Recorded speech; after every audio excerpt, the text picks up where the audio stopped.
Now here is a test byte, which is a direct result of what we did in our previous video, which was to create a blank project, and where I was creating a readme file and I was showing you guys how to find a way with it. Now what I realized when I was working with this video was I was making a lot of spelling mistakes. I mean, spelling is not my best strength, but I was hoping that vscode would help me give some sort of spell check, but it did not. And apparently I have to, I should install some plugin to fix this. Let's see if we can find some code spell. Yeah, so it already gives us code spell checker. Let's install this one. It already shows here, for example, first value, someone like me made this mistake. And let's see what it does.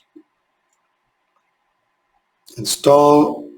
Okay, let's go back to a file, and now you can see it's highlighting all the places where we made these mistakes.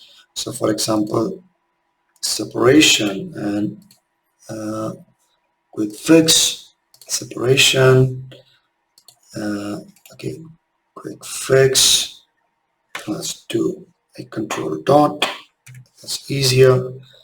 Separate, implementation, control dot, implementation.